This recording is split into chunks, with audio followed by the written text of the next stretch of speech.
para las familias. En primer lugar voy a hablar sobre lo que conocemos en medicina como los AVISA, es decir, los años de vida saludables, que se pierden por el consumo de sustancias. Es decir, un joven que acaba de cumplir la mayoría de edad, a los 18 años, y que va a empezar su vida adulta, sea trabajando, sea casándose, sea estudiando en la universidad, migrando o todas las anteriores, pues espera que para los 22, 23, máximo 24 años ya tenga una serie de metas concluidas. Quizás el que decidió casarse, tener hijos y empezar en esta labor que todos nosotros como papás hemos cumplido, de enseñarles a caminar, a escribir, a comer. Aquellos que hayan decidido el camino de estudiar una carrera universitaria, pues para entonces ya habrán concluido y estarán buscando un trabajo que les dé para vivir el resto de sus vidas. Aquellos que habrán ido a perseguir el sueño americano, pues están buscando ya la residencia o volverse ciudadanos americanos para arreglar las gestiones y por lo tanto poder ayudar a sus familias estando del otro lado para que los que nos quedamos pues podamos tener una calidad de vida. Aquellos que deciden trabajar y que en esta época difícil de cambio de la cuarta transformación es tan pesado el poder empezar a ahorrar y sostener una vida con calidad, pues para esa etapa adulta de los 23, 24 años ya se espera que uno tenga amore, que tenga antigüedad, entre otras cosas. A eso me refiero con los avisos, con los años de vida saludables. De repente resulta que nuestros jóvenes desde los 12, 13 años empiezan a consumir sustancias y para los 18 ya han tenido 3 o 4 anexos en los cuales no se ha concluido ni siquiera la secundaria, no han tenido trabajo. Para la familia representa una carga enorme el tener que cargar a un bebé que ya es mayor de edad y que cada vez que lo anexamos, aparte del sufrimiento que nos genera el tenerlo ahí guardado, como dicen los chavos, es saber que se ha perdido tiempo muy valioso, se ha perdido vida. Y que muchas veces los jóvenes, al estar enganchados en las drogas, no se dan cuenta. Eso es lo más grave, precisamente. Y eso es de lo que vamos a hablar principalmente el día de hoy. Viéndolo desde la medicina, que es una ciencia que trata 3 puntos principales. El primero, prevenir enfermedades y trastornos. Segundo, salvar vidas. Y tercero, ayudar a que los pacientes y sus familias tengan calidad de vida. Eso es la medicina en general. La psiquiatría, que es una rama de la medicina que se encarga del tratamiento de los pacientes que tienen problemas con sus emociones, su pensamiento, su imaginación y su conducta. Nos encargamos de ayudar a que se restablezca esa función mental que nosotros llamamos control cognitivo para que tomen decisiones y puedan reincorporarse a su vida. Eso es lo que hacemos los psiquiatras. Este mito, y es importante también hablar de ello, este mito de que los psiquiatras y los psicólogos tratamos a los locos es solo eso, una falacia. Es un error de razonamiento. ¿Por qué? Porque en medicina y en psicología la locura no existe. En el sentido común de como hablamos todos los días, la locura es una serie de conductas que hacen que cometamos errores y que pueden ser desde irme con el novio que acabo de conocer hasta situaciones muy graves como robar un tanque de gas, lo cual es un error de juicio, porque imagínense robarse un tanque de gas, pues representa recorrer varias calles o robarte una camioneta cargando algo que voy a malbaratar, pudiendo perder mi libertad en el transcurso de esas calles. A eso me refiero precisamente con la toma de decisiones. El problema principal que se da con el consumo de sustancias es que la capacidad de juicio, es decir, la función mental que se encarga de evaluar la realidad, discernir, tomar decisiones, esperando resultados y teniendo consecuencias, se trastorna. Es decir, nuestros jóvenes, cuando están bajo el influjo del alcohol, los estimulantes como el cristal de metanfetamina, las distintas clases de cocaína, la marihuana, cometen errores y los familiares lo sabemos.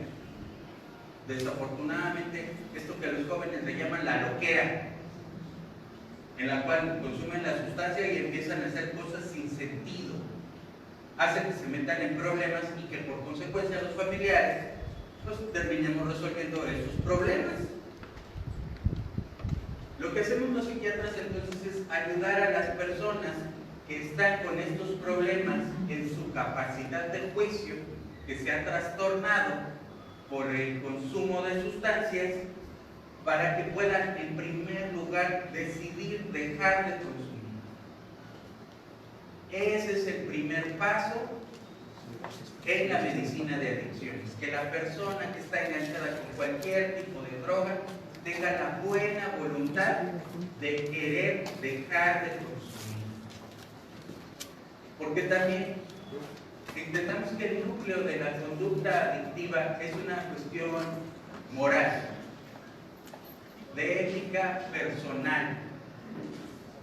Los jóvenes o adultos que consumen sustancias saben que son caras y que si no tienen trabajo pues hay que robar, vender o trabajar para el crimen organizado para hacerse de la sustancia, que darle dinero al crimen organizado hace que aumente la guerra contra el narcotráfico, aunque diga el presidente que eso ya no existe, que el consumo de la sustancia no únicamente va a trastornar mis funciones mentales y mi conducta, sino también va a traer consecuencias médicas sobre mi cuerpo.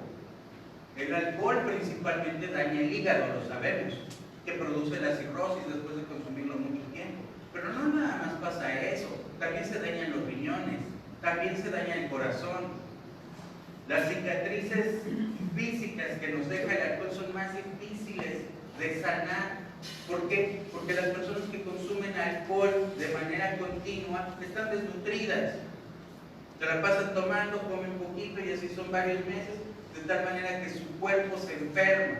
Y lo mismo pasa con el cristal, y lo mismo pasa con la cocaína, lo mismo pasa con la marihuana. Y a pesar de que la persona que lo está consumiendo lo sabe, y también sabe que le está haciendo daño a su familia, y le está haciendo daño al país, porque decíamos, el hecho de consumir drogas ilegales significa estar apoyando de manera indirecta al crimen organizado, al narcotráfico, para que ellos tengan dinero y sigan en su lucha territorial. Si la persona, a pesar de ser consciente de todo lo anterior, que es una serie de conductas incorrectas, decide no dejar de hacerlo, lo que hagamos los profesionales de la salud, las familias, incluso la religión, es algo completamente estéril. No va a servir de nada. ¿Por qué? Porque decíamos, el problema es de decisión personal. Entonces, es importante reconocer que los jóvenes que están aquí es porque quieren estar. Y es porque están dispuestos a retomar ese plan de vida saludable que les va a ayudar a recuperar esos años de vida que han perdido. ¿Hasta aquí alguna pregunta o alguna duda?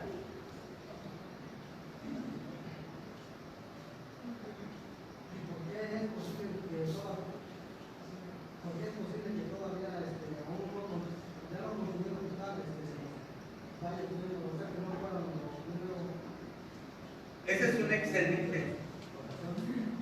excelente pregunta, muchas gracias. Entendamos que el cristal de metanfetamina es un estimulante. Los estimulantes actúan como si el cerebro fuera un motor. El motor que hace que el cerebro funcione se llama dopamina. Es una sustancia que el mismo cuerpo produce y es la que nos hace que podamos prestar atención, aprender, motivarnos, entre otras cosas. Las sustancias como el cristal, la cocaína, entre otras, producen un exceso de consumo de dopamina, de tal manera que cuando la dejo de consumir, mi cuerpo la necesita. Ya no tiene, pero necesita consumirlo, y eso trastorna las funciones básicas como es el apetito, el sueño, la regulación de las emociones, y es lo que denominamos una abstinencia por estimulantes, como es el caso del cristal. Entendamos entonces que como el cristal me quita el sueño, aunque yo lo deje de consumir, mi cuerpo y mi mente ya se acostumbraron a estar sin sueño, y entonces necesito otra sustancia que me ayude a regular la capacidad de poder volver a tener sueño. En esos casos que hay insomnio secundario al consumo de cristal, alcohol o cualquier otra droga, porque la gran mayoría de las abstinencias por sustancias producen insomnio, es cuando intervenimos los psiquiatras para dar algún tipo de medicamento que ayude a que precisamente la función del dormir, del sueño, se recupere, y al dormir bien se tenga un mejor control sobre las emociones y sobre el pensamiento. ¿Respondí su duda? Muy bien. ¿Alguna otra pregunta hasta aquí? Con confianza, no se preocupen, a eso venimos. No tengan miedo, sí. Yo, por ejemplo, en mi caso, yo soy soy de perseverancia. En este caso ya tengo un año de abstinencia, pero lo que pasa me intolero de nada, sin más me cuenta, pues va bipolar, no sé, puede ser ahí. Más de la nada me exploto así algo, y yo mismo me conozco a veces, pues, que pudiera hacer esto. Gracias. También es un fenómeno muy frecuente que se da en las abstinencias. No únicamente el cerebro se trastorna por las cuestiones de la dopamina.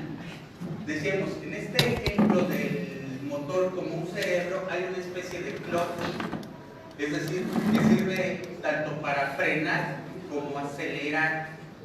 Sirve para regular la velocidad de procesamiento de información. La sustancia que se encarga de eso es la famosa serotonina. Entonces, los circuitos que funcionan con serotonina en el cerebro son los que se encargan de que tengamos esa capacidad de regular las emociones intensas, como es el enojo, como es la frustración, como es la tristeza, la ansiedad. Entonces, las personas que están en abstinencia se vuelven impulsivas, es decir, tienen una falta de regulación en el control, en el autocontrol de esas emociones. Entonces, por eso las personas se vuelven intolerantes o poco tolerantes a la espera, a la frustración o ante situaciones que para todos los demás de nosotros pues sería lo apropiado. Entonces son personas que generalmente tienen un estilo explosivo, que ante la menor provocación se enojan, y se enojan de una manera desproporcionada y empiezan a gritar, a agredir, a aventar cosas, o incluso a la agresión física. Pero entendamos, es porque su cerebro ha perdido esa falta de capacidad de autocontrol. Estas personas generalmente tienden a tomarse las cosas de manera muy personal y por lo tanto se vuelven rencorosas.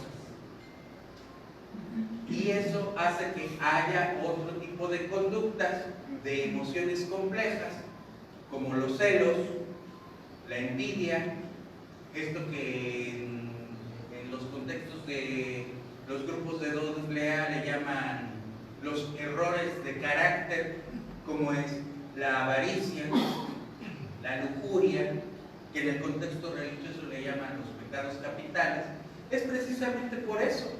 La persona que es impulsiva busca esa satisfacción inmediata y al no obtenerla se frustra, se enoja y agrede. Entonces, ¿qué es lo que hacemos los psiquiatras en esos casos? Medicamos. ¿Por qué? Porque la secuela que deja cualquiera de estas drogas, cualquier droga produce alteración en el circuito de la serotonina, es precisamente ayudar a que ese clutch y ese acelerador de la conducta se empiece a regular. Los medicamentos que usamos los psiquiatras en estos casos de impulsividad son los famosos antidepresivos.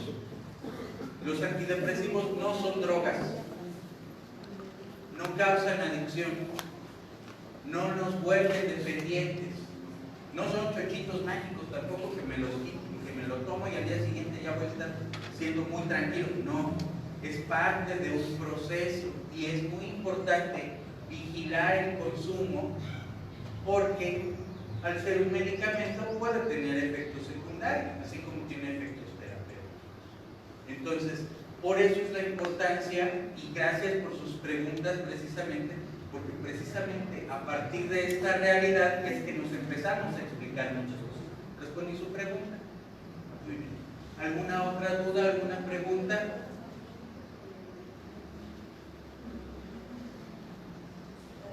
Sí.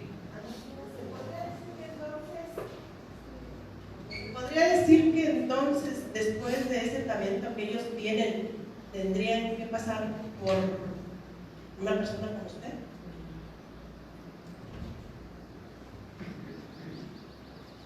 Gracias, es correcto. De hecho, en medicina de adicciones, el primer paso es la valoración psiquiátrica. ¿Por qué? Porque decíamos, el consumo de sustancias, aunque tiene muchas vertientes, una parte psicológica, una parte familiar, una parte social, la principal causa de problemas es la cuestión médica. ¿Por qué? Porque afecta al cuerpo en general, pero en particular a las funciones mentales. No todos los médicos tienen la formación en la medicina de adicciones. Entonces, dentro de la psiquiatría precisamente nos referimos a la medicina de adicciones porque también necesitamos la intervención de otros profesionales de la salud.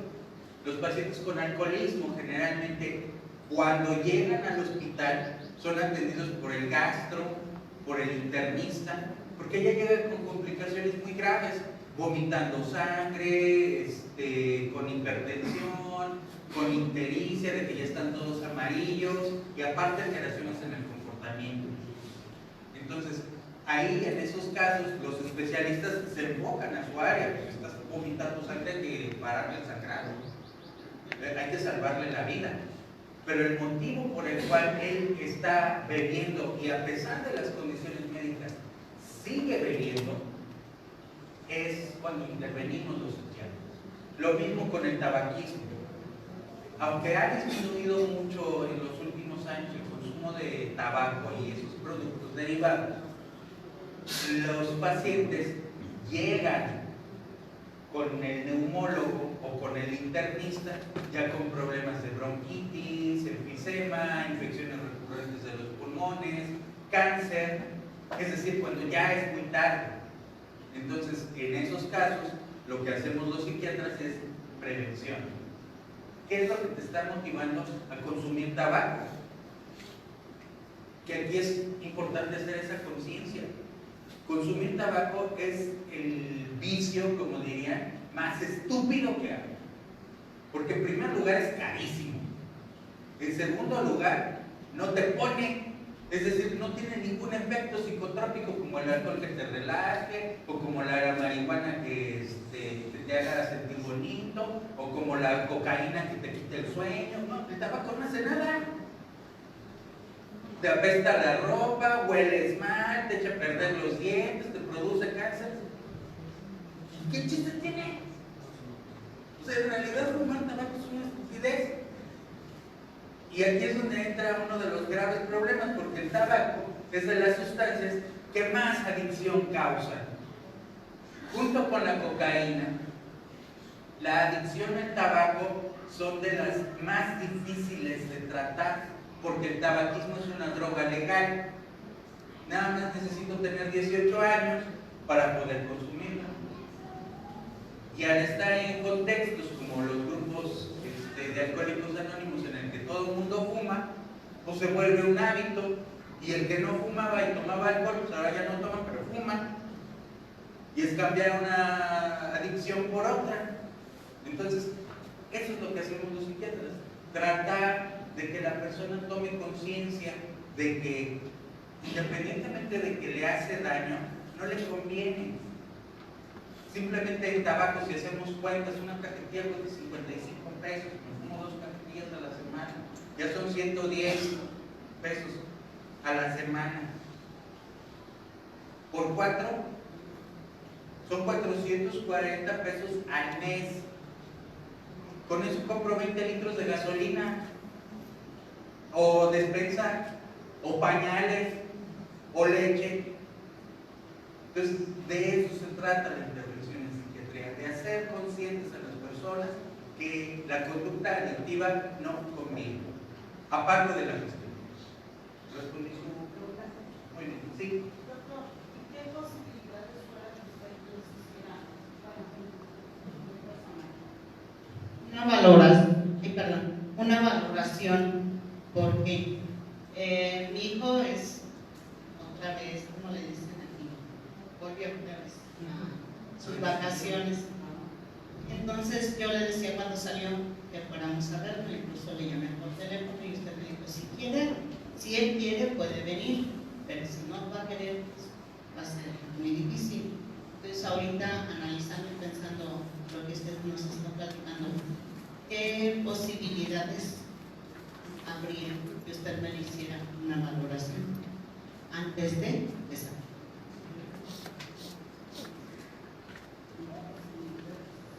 Sí, muchas gracias.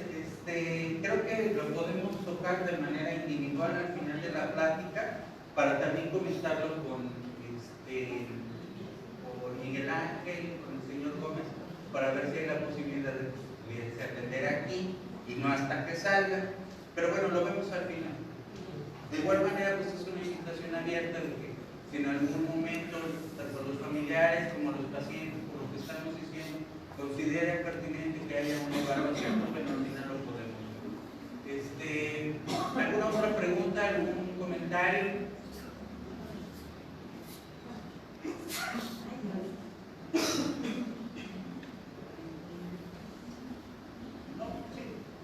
Nada más sobre lo que decía la persona, la señora. Nuestro hijo al principio no quería cambiar, no quiere entrar, no quería estar. Aquí se supone que con los tratamientos que les están ayudando van a hacerlos comprender qué situación están. Pasando el tratamiento ya podríamos platicar más en familia. Si él tuviera la decisión de cambiar, podernos acercar con usted.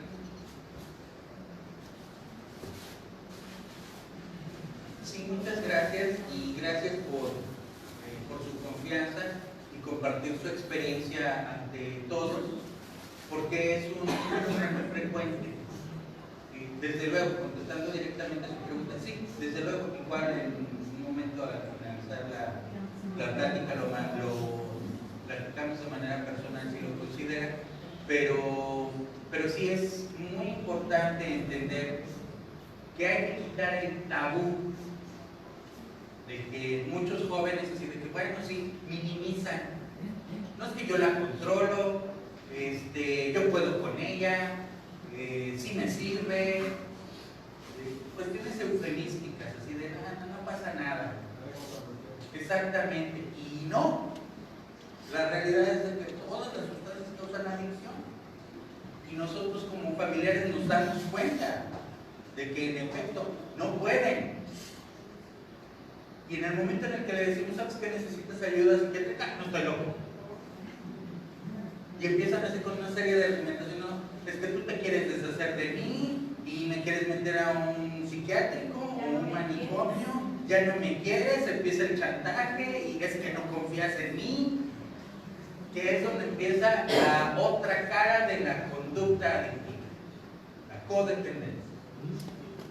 Y es importante también hablar de la codependencia porque como familiares, como familia de una persona que tiene un problema de salud, y no me refiero nada más a las adicciones, todas las familias que tienen un paciente con diabetes, con cáncer, con alguna condición médica, desarrolla un proceso psicológico que le llamamos emoción expresada. ¿En qué consiste esto? Y esto es lo que pocos psicólogos conocen. La emoción expresada es cuando nosotros como papás, como hermanos, como cuidadores de los jóvenes, nos damos cuenta de que hay un problema grave, pero no sabemos qué hacer. Y nos preocupamos tanto que empezamos a tener conductas de sobreprotección. Primero lo encierro en la casa y que no salga, pero al estar en abstinencia con toda esta intolerancia, agresión, etcétera, etcétera, pues no lo podemos contener, entonces pues le damos para la droga. ¿A poco no? No, pues mejor que esté tranquilo en la casa drogándose, pero que no dé problemas. Eso es otro. Pero al pasar el tiempo, porque pueden pasar meses, incluso años así, pasa muy frecuentemente con los alcohólicos, es de que, para que ya no esté dando lata y dale su botella. Ya que esté de borracho, de, ¿cómo dice? De buró, de soledad, de asolapa.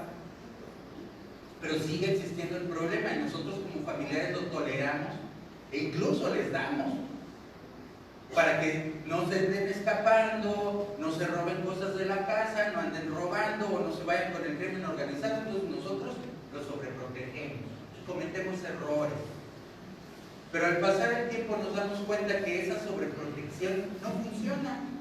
¿Por qué? Porque la historia natural de la adicción es que el paciente se trastorne todavía más y se ponga más agresivo y necesite más sustancia, etcétera, etcétera. Entonces, ¿qué es lo que sigue? La agresión. ¿Por qué? Porque la familia, al ver que la sobreprotección no funciona, se frustra. Oye, ma, dame para mi toque otra vez. Es que siempre es lo mismo. Y empieza la discusión. ¿Y dónde está fulanito? No, pues es que ya se escapó otra vez. Ya lo metimos al anexo, pues salió y a la semana ya recayó otra vez. Y la familia se frustra y se enoja. Y es completamente natural. ¿Por qué? Porque nosotros como familiares, como papás, queremos lo mejor. Ya estamos cuidándolos, volvemos al ejemplo del bebé. O sea, el bebé que resulta que ya tiene 22 años, que ya debería estar a mitad de la carrera o estar en los Estados Unidos ya trabajando su residencia, algo así, está ahí en la esquina echando chele y gringo con los cuates. Y nosotros como familiares bien enojados, ¿qué es lo que nos queda? Échenle la patrulla. Y si se pone muy loco, háblenle a los ministeriales y que lo metan ahí a Baranilla, 24 horas. Y ya estos son cuates ahí, los que se conocen, ahí se andan pasando las cosas. ¿A poco no? Entonces, se dan cuenta de esa frustración, viene ese enojo y viene la agresión. Porque primero es agresión verbal, es que no cambias, es que siempre es lo mismo contigo, y pues la persona que está en abstinencia o en consumo, pues no se va a dejar y va a empezar a agredir a los demás. Y se vuelve una escalada. Y así pueden pasar otros meses o años. hasta que llega un momento en el que la persona con la conducta de adicción, pues ya la historia natural termina en la calle o ya esté guardado. El otro día llegó un paciente que ha estado 7 años en un anexo de manera continua. ¿Por qué? Porque a la familia lo que le conviene es ya que no esté dando problemas ahí en su casa ni en la comunidad. Entonces, qué triste, o sea, ya un hombre de casi 40 años que empezó a los 14 ya con un deterioro así, casi de esquizofrenia. Entonces, la familia todavía preocupada por él, pues, ¿qué podemos hacer? No, pues sí, está muy deteriorado.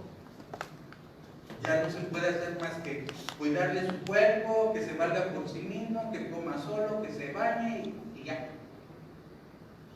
Y en ese caso, pues la familia así como que lo quería todavía, pero lo natural que es, la familia ya no puede. Porque es cuando el amor se vuelve desesperación y es así de, o él o nosotros. ¿Y qué hacemos? Pues que se van. Y es cuando, aparte de la adicción, ya están sumamente trastornados y terminan. Y ejemplos así como esos hay muchos aquí en Senegal. Entonces, eso es la emoción expresada precisamente. Ese es el núcleo de la codependencia. Cuando el amor se vuelve desesperación, primero esa incertidumbre de no saber qué hacer hace que nosotros empecemos a sobreprotegernos. Luego eso no funciona, se frustra la familia, se enoja, empieza la agresión y luego ya viene esta cuestión de aceptar que no se pudo hacer nada y lo dejamos. El abandono. Entonces, de lo que se trata en la medicina de adicciones es que las familias sean conscientes de que muchas de las cosas que han hecho no han funcionado. O sea, no están bien ni están mal. Simplemente no funcionan. Y por lo tanto hay que hacer cosas diferentes. Porque nuestra cultura mexicana nos ha hecho creer, sobre todo a las mujeres, y por ejemplo a las mamás que ya tienen hijos adultos que ya las hicieron abuelas, que tienen que cargar con esa cruz de hasta los nietos. De repente resulta que el hijo adulto que ya tiene 25, 26 años,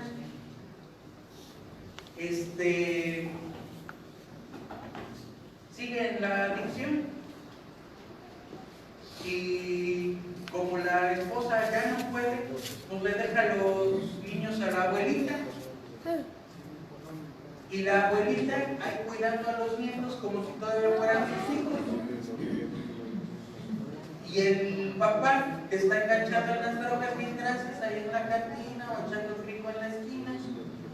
Y la pobre mamá ahí con la carga de lo que representa, aparte de todos los problemas que ella tiene, cargando al hijo adicto, un bebé que ya le dejó más bebés. ¿A poco no?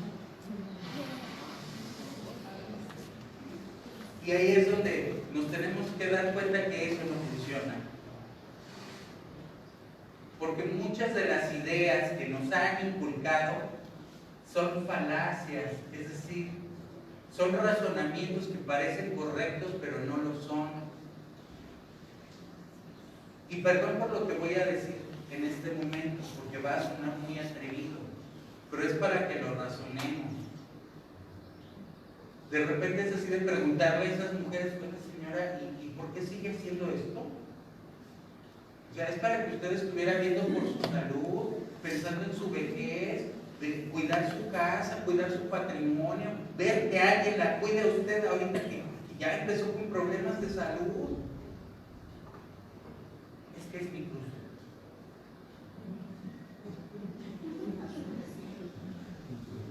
Es que es lo que me tocó.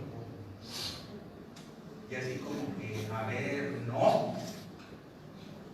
Porque incluso Jesús de Nazaret tuvo la decisión de soltar la cruz y decir, ya no quiero. Señor, ¿por qué me has abandonado? Esa fue la última tentación de Cristo, de hecho. El renunciar y decir, no quiero ser el Mesías. Y lo dice la Biblia, pero aguantó. Pero él porque era el Mesías, el Hijo de Dios, nosotros no. O sea, es Es ilógico ese razonamiento. No, ¿por qué? Porque precisamente la mamá en ese sistema familiar es el pilar principal. Los hombres solo somos proveedores económicos. Y en esta cultura machista, los hombres dependemos de la mujer para lo más básico, que es alimentarnos, lavar nuestra ropa, cuidar a nuestros hijos, administrar nuestro dinero. Todo eso depende de la mujer. Y de repente a la mujer, aparte, le ponemos la carga de un marido que se comporta como adolescente, con hijos adolescentes, y de repente la mamá se enferma y no hay quien la cuida. Es cuando se aplica este término mexicano de valió madres. Todo. ¿Por qué? Porque no hay quien soporte el resto de la familia.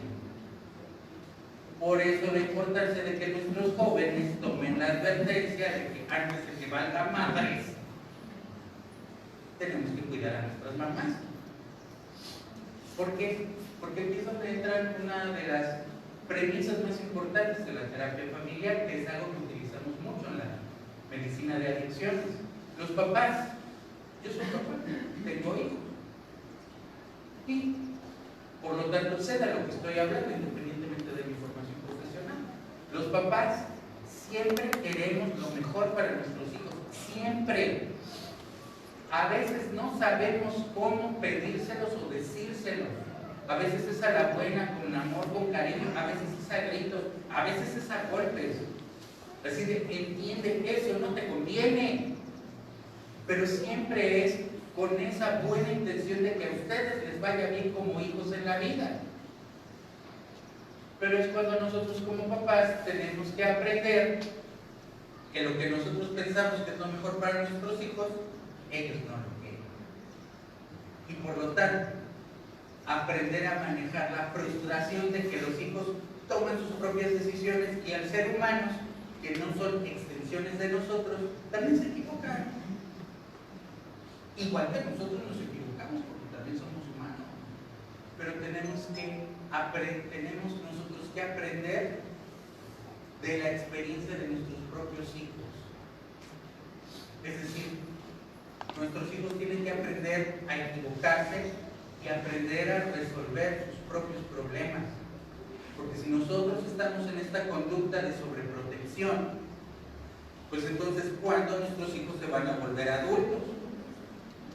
Y para Botón demuestra, así a lo largo de los 10 años que yo tengo en el ejercicio de la medicina de adicciones, es invariable el número de casos en los que los papás están pagando las deudas que tienen los hijos con el narcotráfico. Como ya no trabajan, están trastornados, están enganchados en la droga, pues entonces los narcotraficantes no los ponen a trabajar, no los ponen de sicarios, ni los ponen a vender droga porque se la gastan, se la usan, etcétera, etcétera. Entonces, nosotros sabemos, toda deuda implica dinero también. Y si nuestro paciente está consumiendo 500 pesos de cristal a la semana, pues al mes ya son 2,000 pesos, y de repente tiene una deuda de 6 meses. Y entonces, ¿qué hacemos los papás? Pues vamos con los narcotraficantes a pagarlos. ¿A poco no? De repente uno tiene que irlos a rescatar de ahí, de la colonia donde están los tenis colgados en los cables, que sabemos que es el punto de venta, para que no les vayan a hacer algo. Es bien triste esto. Me ha tocado, por ejemplo, de repente pacientes que llegan a la terapia intensiva por una sobredosis de heroína. Una cuestión así bien grave, pero gravísima, de que están con un pie en la tumba. Y los papás ven angustiados, ¿qué va a pasar? Y no saben. Y de repente los papás salen y están los narcotraficantes afuera esperándolos. Con la lógica de, si tienen dinero para internarlo en terapia intensiva en un hospital particular, entonces tienen para pagarlos a todos. Órale, cáiganse. O si no, ya saben. Así, pues, y como esa les podría contar muchísimas historias. Pero no se trata de eso, porque esos son los casos más graves. Aquí se trata de darnos cuenta que nuestros jóvenes están en un proceso de rehabilitación. Y por lo tanto, independientemente de las secuelas sobre sus cuerpos, sus mentes, sobre sus familias, se trata de plantearnos la esperanza de qué sigue. Sí, vamos a volver a salir. Y luego,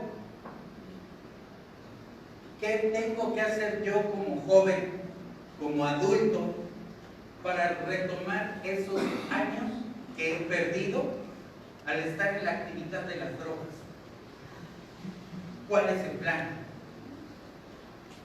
Porque muchos todavía, de repente, es lo que pasa en los anexos y en los grupos de AA, que se suben a tribuna y empiezan a contar: no, cuando yo me metí el clip acá, el foco del blanco, era el medio, y los que están escuchando hasta están babeando de: ¡ay, qué rico! Ya me quiero salir de aquí. Tampoco no. Y sabemos que eso no funciona. Entonces se trata de: ok, vas a salir, y luego, ¿qué sigue? Y ahí es donde esta cuestión de codependencia tiene que agotarse. Porque otra de las cuestiones que tratamos en medicina de adicciones es la cuestión espiritual, no religiosa, sino que a partir de ciertos ejemplos, por ejemplo bíblicos, viéndolos desde el punto de vista de las neurociencias de la conducta, le damos un nuevo significado a lo que es la codependencia.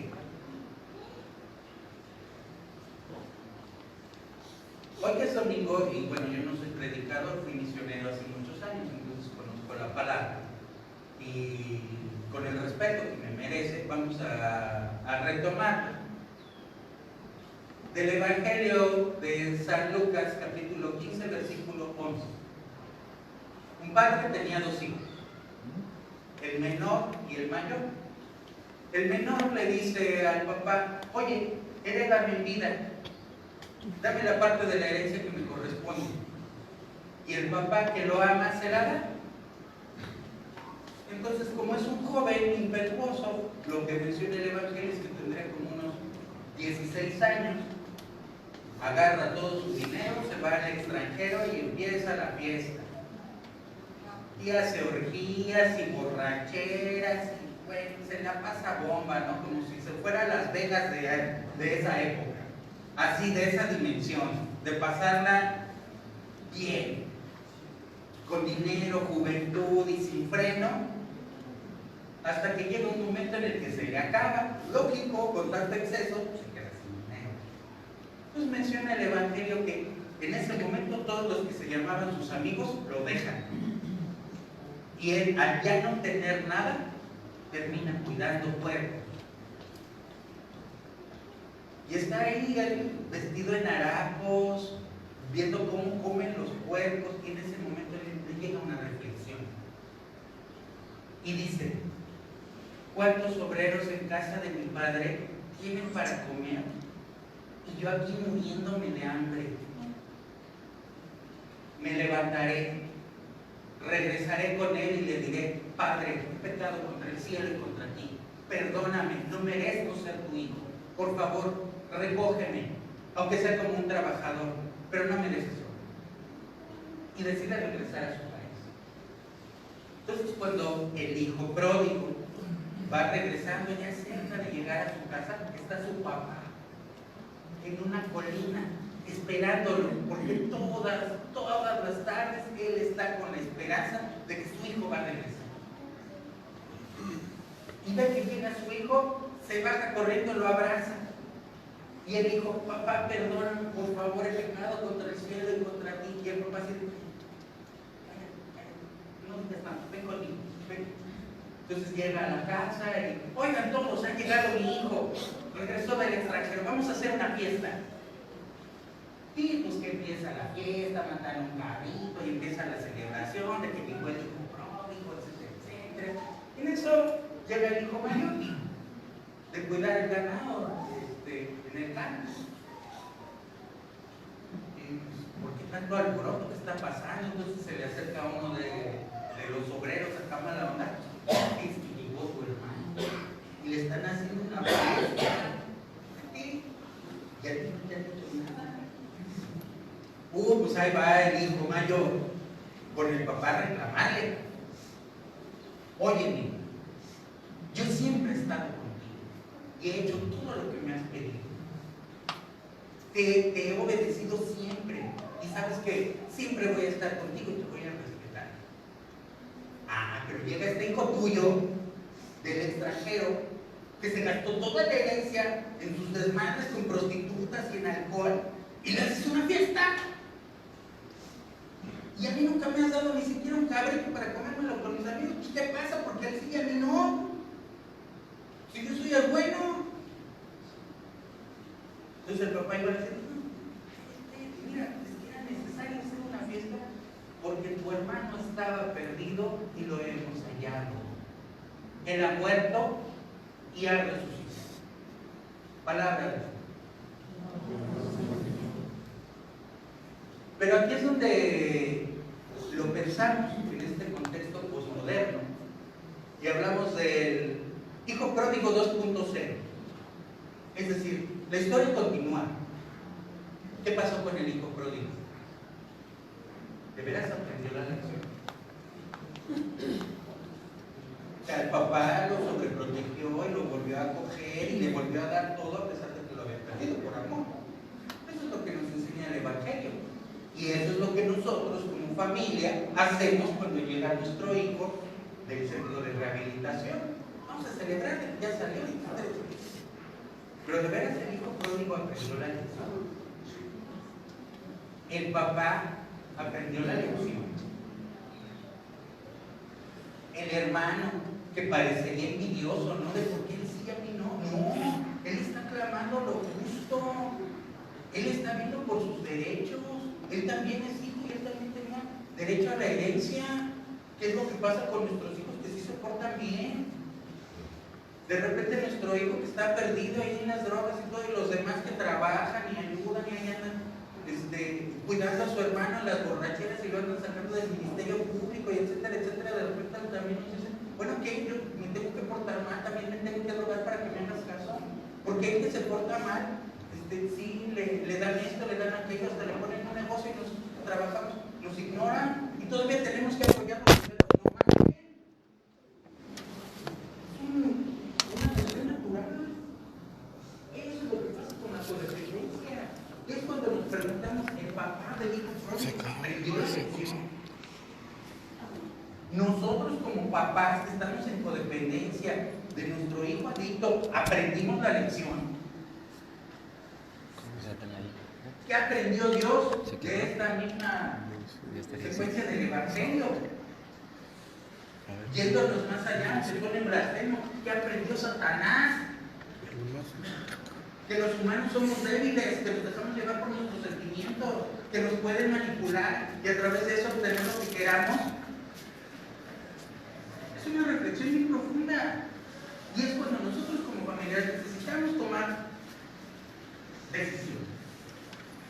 Y si lo vemos desde un punto de vista muy lógico, nuestros hijos que ya tienen 18, 20 años, 25, 36, 40, que ya nos hicieron abuelos, y que nosotros como papás ya cumplimos.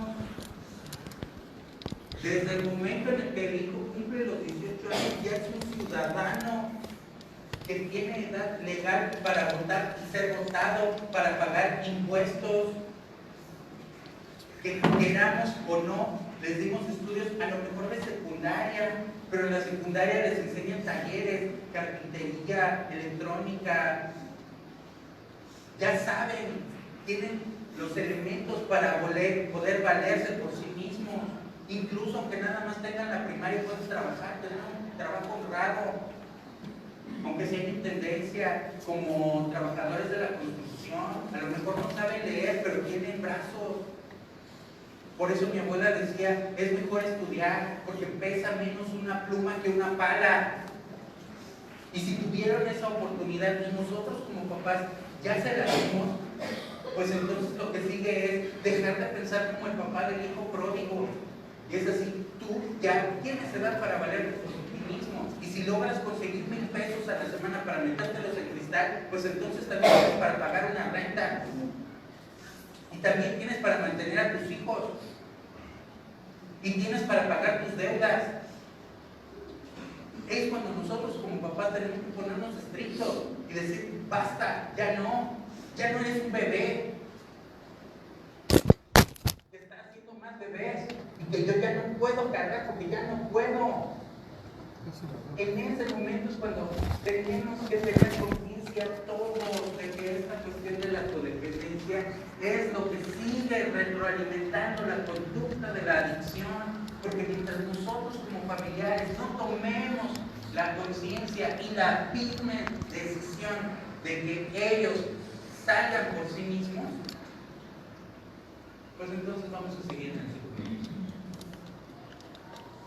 Y aquí muchos me podrían argumentar, ay doctor, usted es un inhumano, es que qué mala onda, ¿por qué dice eso? Es mi hijo y me duele. Y yo no quiero que termine en las calles, ni termine de sicario trabajando para el crimen organizado. Lo menos que quiero es que termine como Juanito Pistolas, ese niño sicario de Tamaulipas que mataron de un balazo, lo decapitaron con una bala de calibre 50, junto con otros jóvenes. Yo no quiero eso para mi hijo. Pues sí, nosotros tampoco queremos eso, pero son las decisiones que están tomando ellos.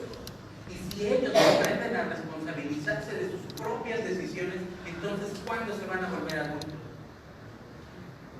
Y obviamente, pues si andan en malos pasos, algo que está mal planeado no puede salir bien. Y ahí están las decisiones del presidente. ¿Es un mal plan? Sí. Y a veces tener un mal plan es mejor a no tenerlo. Por eso es importante que ustedes, jóvenes, tomen la decisión, la firme convicción de decir, se acabó, basta, ya no más. Quiero retomar mi vida. Y si es necesario que la familia no les dé la espalda, al contrario, es una manera de mostrarles amor. ¿Saben qué? Ya no podemos con ustedes. De las premisas de terapia familiar es precisamente esa. El gorrión sabio hace su nido incómodo para que los polluelos aprendan a volar. Si nosotros como familiares les seguimos cuidando a los hijos, dejando que vivan en nuestra casa, que no nos ayuden con la renta, ni con el gas, ni con la despensa, y que llegue a las 3 de la madrugada todo intoxicado, o a esconderse, porque ya se metió en problemas, pues entonces ¿qué estamos haciendo ustedes? Bueno, creo que ya me salto, pero bueno. ¿Preguntas o comentarios hasta aquí?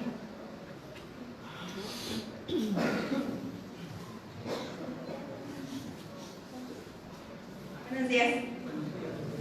¿En qué les afecta en el proceso? ¿Usted les lleva el que desde pequeños se les dice quién es el papá, de dónde vienen, y que ahora digan que por falta de un padre se hicieron adictos? O sea, es la culpa que ellos generan desde que empiezan. Pero entonces, ¿qué es el mal que hace uno como mamá? ¿Haberles dicho la verdad desde pequeños o no habérselos dicho desde dónde vienen? ¿Quiénes son sus papás? Entonces, ¿dónde está el error de uno? Es lo que nos dicen siempre: usted es bien soberbio. Muchas gracias. Sé que no es fácil hablar sobre esto. Y por lo tanto, no sabemos trapo. No hay ni buenos ni malos papás. Somos humanos y nos equivocamos. Así como nuestros padres, nosotros que ya somos hijos adultos, se equivocaron, porque hay que reconocer que nuestros papás también se equivocaron y que tuvieron también muchos aciertos, al igual que nosotros como papás también tuvimos muchos aciertos y también tuvimos errores, porque no hay una escuela para ser papás. Entonces, este argumento, este alegato que muchas veces nos sostiene, no, es que tú eres una mala mamá porque haces esto, porque tú cuando eras niño me pegabas. Eso para el momento actual es completamente intrascendente. ¿Por qué? Porque gracias a lo que hicimos, lo que hizo como mamá, fue que él logró terminar necesitaba cariño y etcétera, etcétera. Pues claro, no estaba porque me la pasaba trabajando para que tú pudieras tener útiles, para que tuvieras algo de comer, para que no pasaras hambre y frío. Por eso no estaba. Y todavía te atreves a juzgarme. Tú, hijo mío, te atreves a juzgarme de lo que tuve que hacer. Si los hijos supieran las carencias que pasamos nosotros los papás para poderles dar unos tenis, es cuando nosotros como papás, y los invito jóvenes a que lo reflexionen, aquellos que sean papás, de repente recordemos las Navidades, recordemos el Día de Reyes. ¿Qué esfuerzo tan tremendo hacían nuestros padres para poder darnos un regalo el Día de Reyes? Uno ahora como adulto, que es van a ser las Navidades, y uno, puta, las Navidades, y ahora cómo le hacemos con los regalos, y pedimos prestado, y empeñamos, y nos aventamos deudas de varios meses. De repente nos preguntamos, en esa época del siglo XX en el que nosotros crecimos, híjole, era admirable. ¿Cómo le hacían nuestros padres para darnos lo poquito o mucho que nos podían dar? Y es cuando uno como hijo adulto realmente agradece de que, híjole, de veras mi papá se me quiere. Sí, muy a su manera. A lo mejor a golpes, a lo mejor a gritos, etcétera, etcétera, pero es como ellos pudieron, es como ellos sabían, es con lo que tenían. Y gracias a eso es que nos hicieron adultos. Y tú todavía, hijo mío, te atreves a poner en duda el cariño que yo te tengo, no mames. Es que tú me encierras, ok, porque también es otro alegato, porque no, es que tú me encierras y que estoy perdiendo mi vida. Pues claro, es la consecuencia lógica de tus estupideces de andar con el trigo y los cuates. ¿Qué prefieres? ¿Que te dejen en la calle y ya estás muerto? Porque las drogas no nos llevan a 3 lugares: al hospital, a la cárcel o a la tumba. Y si están aquí es precisamente porque se está evitando que caigan en esos lugares, y todavía se atreven a poner en duda si sus padres los aman.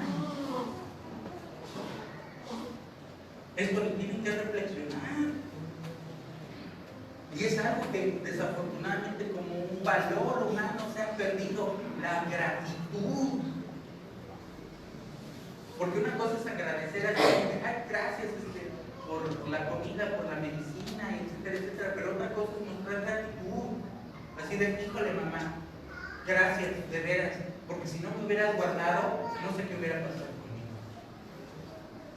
¿Qué puedo hacer yo para retribuir esto que has hecho por mí? Lavar trastes, lo mismo. Ordenar mi cuarto. ¿Qué es lo menos que tengo que hacer para mostrar la gratitud que tengo? No discutirte. Y es cuando los papás tenemos que poner reglas. Y es cuando muchas de estas frases toman significado, que a veces es necesario educar al niño para no castigar al hombre. Porque si nosotros como padres adultos no ponemos límites, la sociedad tiene reglas. Y esas reglas, nos gusten o no, las tenemos que cumplir.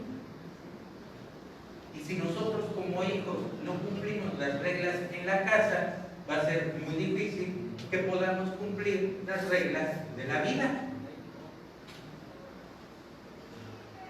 Entonces, es cuando todos estos rencores, resentimientos de es que tú me pegabas y me dejabas solo, y que no me dabas de comer, y que me humillabas, etcétera, etcétera, pues hay que superarlo. Es parte de la historia. Los papás somos humanos y nos equivocamos, y aquellos jóvenes que son papás están justo en el momento en el que quieren decir, yo no quiero eso para mis hijos. Si a mí porque también es otro de los errores que cometemos los papás. Los papás que crecimos con carencias, decimos, no queremos esto para nuestros hijos. Quiero que él tenga educación, quiero que sea alguien en la vida, a lo mejor yo no pude estudiar una carrera, quiero que mi hijo lo haga. Y es cuando les empezamos a dar, y los hijos al no valorar el esfuerzo, se les hace fácil. Y en lugar de agradecer, reprochan. Mira, unos tenis, ay, es que no son Nike. Entonces, es lo que te puedo, no, pues esfuérzate más, porque también pasa, de repente que los hijos nos volvemos exigentes. Y no, justamente todas esas cuestiones que rayan en lo espiritual, que es parte de la psicología de la conducta, en la medicina de educación, es lo que se trata de cambiar, darnos cuenta de que no está bien ni está mal, no se trata de un prejuicio de valor, se trata de darnos cuenta de que lo que estamos haciendo no funciona. Así de simple. Sobreproteger no funciona, entonces ¿qué hay que hacer? Dejar ir. Por muy cruel o inhumano que suene, ni modo. Los hijos tienen que aprender a hacer su vida, y si se van, no regresan. Eso es lo que tenemos que hacer como papás. Si te vas, porque primero están ahí en la adolescencia bien gallitos, no, es que cuando cumpla 18 años me voy a largar de aquí, porque puedo hacer lo que se me venga en la gana, etcétera, etcétera. Y nosotros bien preocupados, ay no, sí, que no se vaya, ay, a protegerlo. Y de repente cumple los 18 años y ya no se quiere ir. ¿Por qué? Porque pues, entonces ¿dónde van a vivir? Se dan cuenta que pagar una renta no les alcanza. Y que es bien fácil llegar al hotel caro, que es la casa de los papás, que se pueden bañar con agua calentita, que tienen comida a las 24 horas del día, claro, cable, internet, pueden llevar a la novia, les cuidan a los hijos. Sí, se les ponemos re fáciles, ¿no? Eso es lo que se tiene que acabar. Eso es lo que los jóvenes tienen que aprender. Que desafortunadamente en este mundo material todo cuesta, y que si en algún momento, perdón, ¿quieren comentar algo por allá? ¿No? ¿Sí quieren comentar algo? Ok. Entonces, si nosotros no les ayudamos a que tomen esa responsabilidad de ser adultos y darse cuenta de que sí, todo ese dinero que se gastaron en trigo, en mota, piedra, etcétera, etcétera, lo ocuparan para su propia salud o para beneficio de la familia, pues entonces empezamos con ese paso de alcanzar a recuperar esos años de vida saludable que se han perdido. Esa es la intención. ¿Respondí su pregunta? Okay. No sé cómo andemos en tiempo, supongo que habrá un par de minutos todavía para preguntas.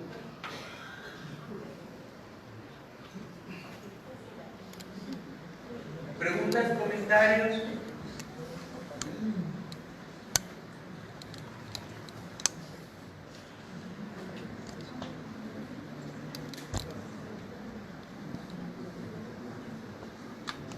Para ayudar a los hermanos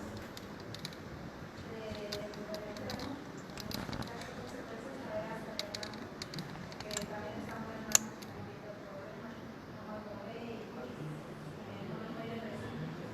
Me ayuda mucho, cómo tratarlo, pero bien, lo que sería de todo. Poder a lo que digamos, ustedes ahorita cómo ayudar también a otro hijo, no sé, está viendo la situación de verdad. Los hijos aprendemos a través de lo que vemos, no de lo que decimos.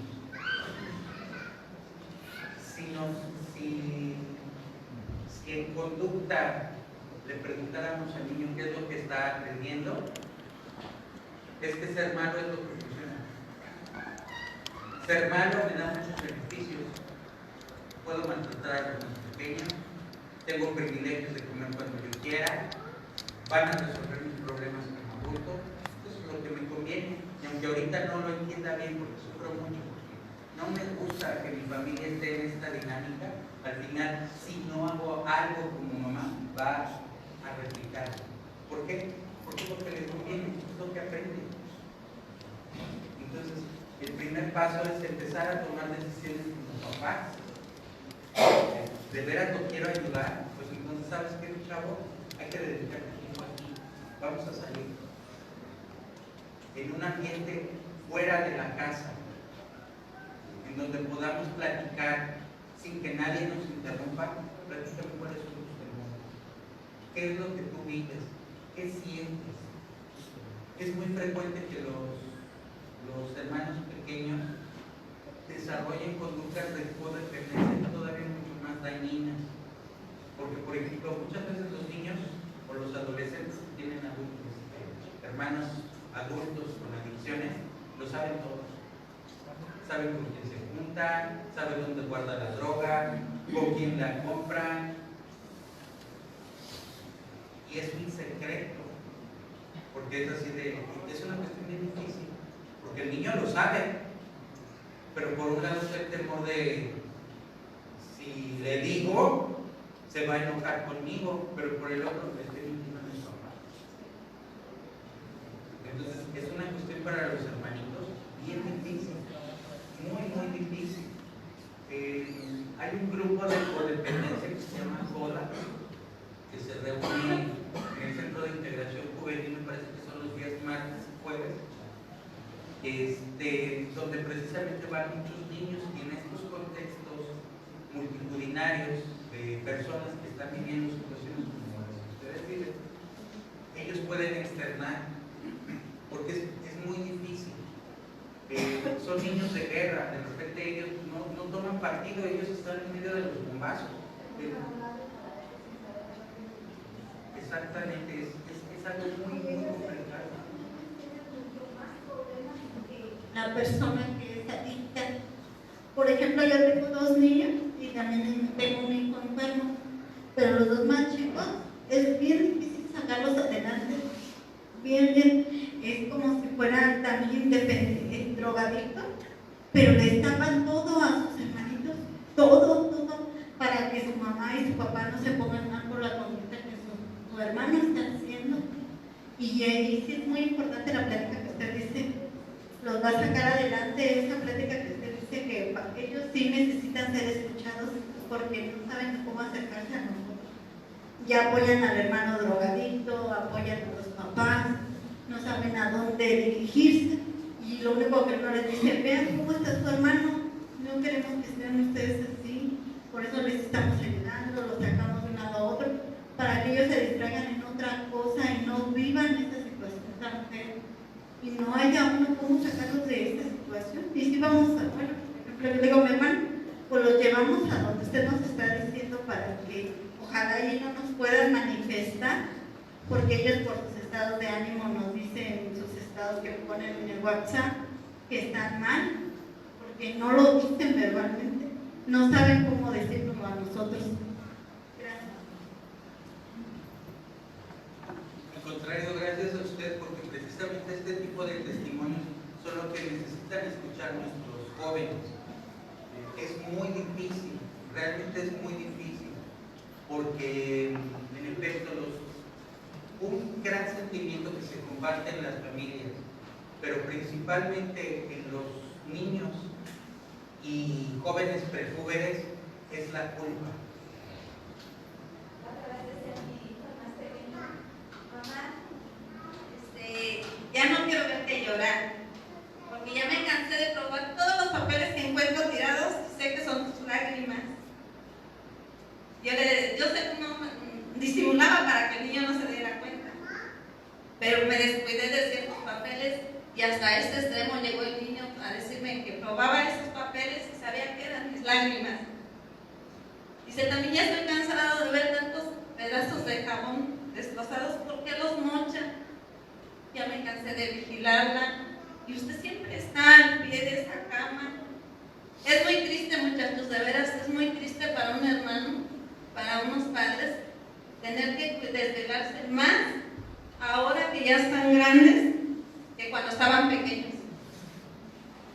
Y yo supe esos testimonios hasta que mi hijo está aquí, que mi hijo el pequeño empezó a hablar más, pero sé que le hace falta hablar más, porque se me aparta mucho, porque mi hijo decía que la sociedad le había hecho mucho daño. Y esa es mi duda, ¿cómo ayudar? Como quiera que ya está aquí, sé que está mejor aquí. Yo no quería encontrarlo un día muerto o totalmente desaparecido. era mucha frustración lo que yo traía, ¿sí? Pero ahora me queda el otro que dice, ¿qué va a pasar cuando él salga? Otra vez vamos a ser vigilantes, otra vez usted va a estar en un llanto diario, ya no quiero estar así. Su estado de ánimo es muy depresivo, no sé cómo expresarlo. Y sí los invito a que ayudemos unos con otros, con nuestros mejores testimonios, no tengan miedo de hablar. Al final de cuentas, esto es una lucha como un cáncer.